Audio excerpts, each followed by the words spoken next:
This is Money Motivation and Mike, and here we are on another day, approaching year 4, Jason, of our show, our YouTube channel, and our podcast. First 6 months being the podcast. And where are we standing today on subscribers, Jason? A little over 301,000. 301,000. Went over the threshold again. We are approaching the end of March, and we are up 51,000 subscribers since the first of the year. Thank you very much for continuing to tune in and listen. And apparently we have some stuff here that you like to hear about because you continue to do it. So thank you, thank you, thank you. Now, I have had numerous conversations with people who work in the workforce, who get W-2s, don't really have a way, a vehicle, let's say, on how they can write things off and potentially make money on an investment, as well as possibly reduce their tax burden along the way.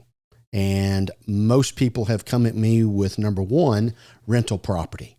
So today we're going to discuss rental property, how it works, how it affects your taxes, what you can do, and the big deal, depreciation, and how that goes into working on your tax return. As we all know, we fill out a 1040 every year with the W-2s and put our children on there, daycare, whatever else, Schedule B, which is your interest income. Not a whole lot of that coming these days, but nevertheless, there is a Schedule E. It's called Supplemental Income and Loss, and that is where the rental properties go.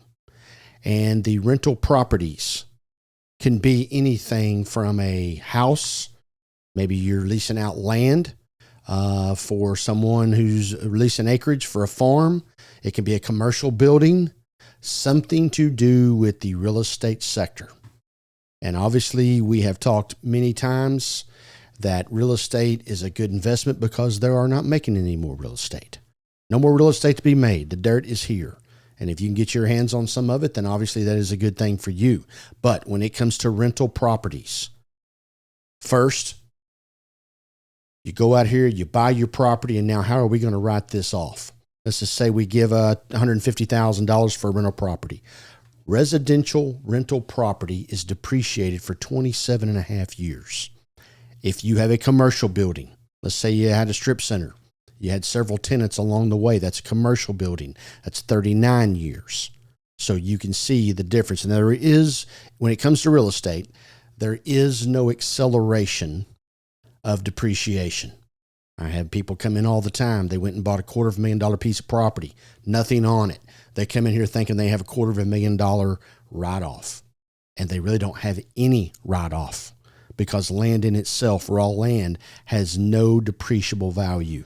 What you gave for it is an investment. It's the structures that is on the real estate that comes into play of what you actually can rent out, such as a rental house.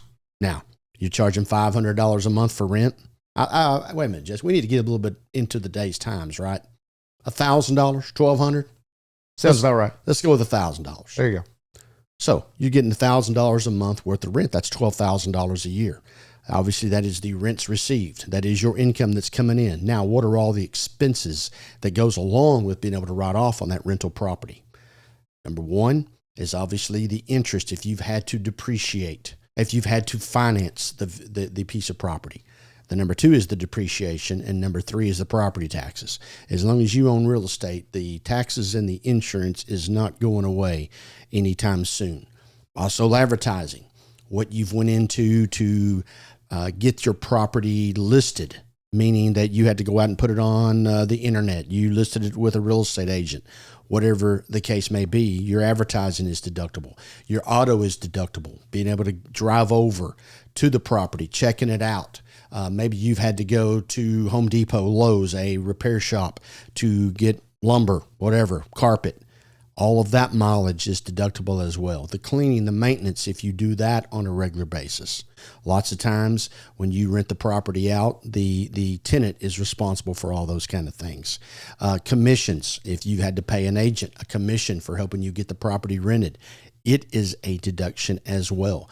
Maybe you had an attorney involved in the process of drawing up your lease and your legal work. Your professional fees are deductible. If you have a real estate agent that continues to manage your property for you somewhere between 5 and 10%, let's say, each month. That particular expense is deductible as well. The repairs, the supplies, so forth and so on. Your cell phone, a portion of your cell phone, because you have to have a cell phone to communicate maybe with your tenant. Your internet that you need at your home office because of having to get online and do the things that you need to do there, such as listing the property, keeping up with it, checking out your property taxes, etc.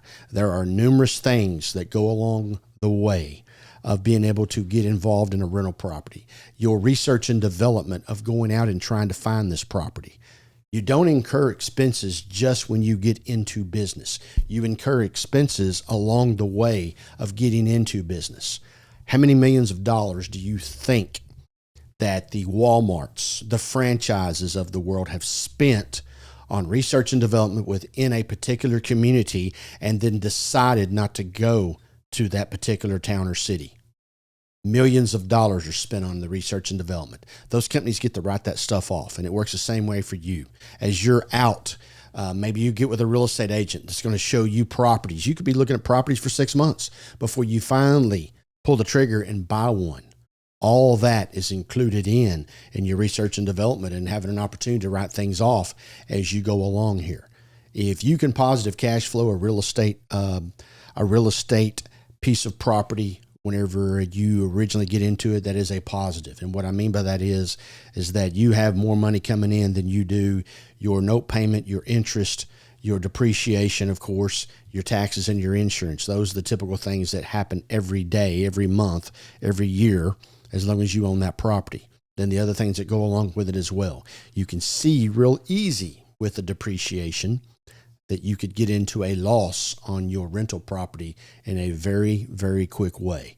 So if you have a tax preparer, you need to get with them and talk to them about the pros, cons, advantages, how it would affect your tax return depending on the tax bracket that you're in. It would also help you from your state income tax if you are in one of the 43 states that have a state income tax and you were to have a loss, it's going to help you there as well.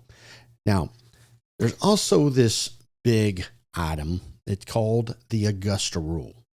And it is a blown out of proportion rule that people come up with and think that they have found gold at the end of the tunnel. And this rule has been around in the 35 years I've been in business. It's been around this whole time. But the Augusta Rule, and I get asked about it all the time, like I say, like it's some big deal.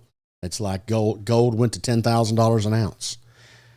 If you go and rent your house out, you can rent your house out for 14 days or less.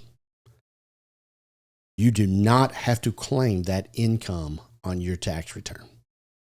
So that income is tax-free. If you rent your home for 14 days or less, not necessarily in consecutive days, you could rent it for 1 month, 1 day a month, and 2 days additional throughout the 12-month process.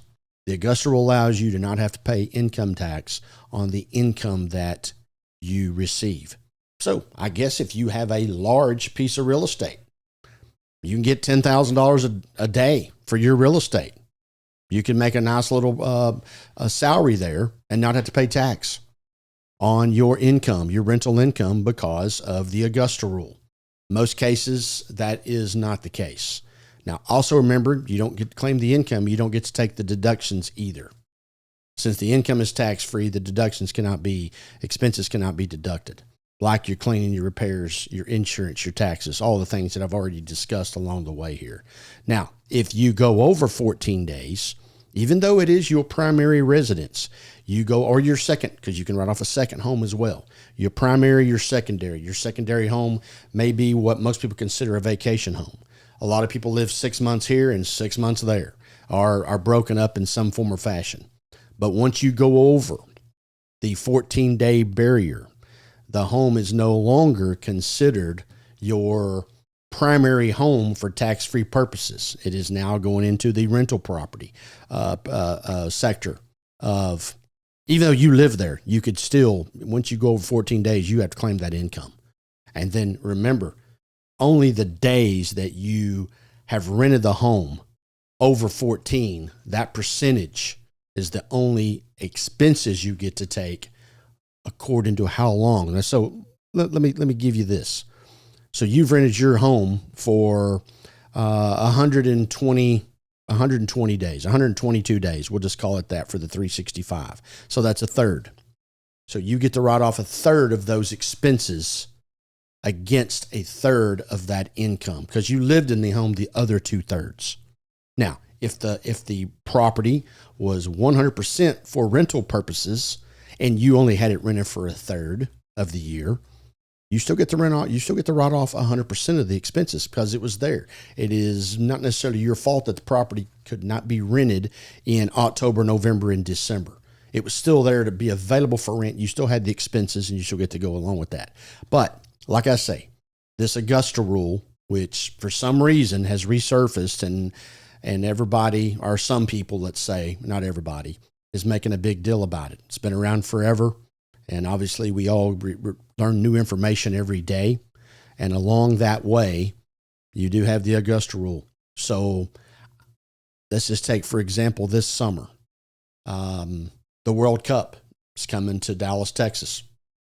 And if you had a home somewhere close down there where you could rent your home out for 14 days, then you could rent it out and you could rent it out tax-free as long as it's 14 days or less. Maybe you have a home in Augusta, Georgia, and every year for 1 week, the Masters is played, and you could rent your home out for that week to players, spectators, etc. And you would not have to pay tax on that because it falls under the Augusta Rule. Now, wouldn't that be interesting that you would apply the Augusta Rule in Augusta, Georgia to the Masters at Augusta National Golf Club? I thought the tax rule was named after the golf course or something. Hey, now that we think about this, it very well could be. There you go. Yes, it probably was. I'm going to say right now that some big shots, because, only the big boys, they only have like 300 members at Augusta National. Yeah. And apparently they have a lot of pull in Washington, D.C. There you go. With those 535, I'm not even going to say what I think they are, but those 535 folks up there. Yeah. Maybe they did call it the Augusta Rule. And they probably made it 14 days, so they get a few days before practice rounds start, and then you got a few days after the tournament so that they can then let them stay around for a few more days after the fact. That's probably the reason they have a 14-day rule. But good question, Augusta Rule. There it is. Nevertheless, rental property not only is a good investment just because it's rental property, but there are tax advantages that go along with that. And those tax advantages could be worked into a taxable situation that would be favorable to you at the end of the year if you so choose it. Obviously, you can always contact me, and I would give you more and more information about supplemental income and loss on real estate. But if you have a tax preparer, you need to reach out to them and get a hold of this information right now. So many people get into investments, especially real estate, and don't do their due diligence of what goes on with the tax part of owning this property. Let's find that out early on. So there is your rental segment of today's show, along with the Augusta Rule. And we're going to have to do some research here, Jason, and find out why it is called the Augusta Rule. And I do not know the answer to that today, but I do know it's been on the tax return for a long, long time. So info@mx3.vip is how you can contact me, and you can find all of our content at mx3.vip or on our YouTube channel, youtube.com/MX3 Podcast. Don't forget to like, subscribe, and hit the bell icon to get notified of all of our new content, which comes out every Monday and Thursday afternoon now, right, Jason? That's right. Every Monday and Thursday afternoon, and as we approach the end of year 3, or end of year 4, as we're coming up on it, the first Monday of July, we'll be starting year 5.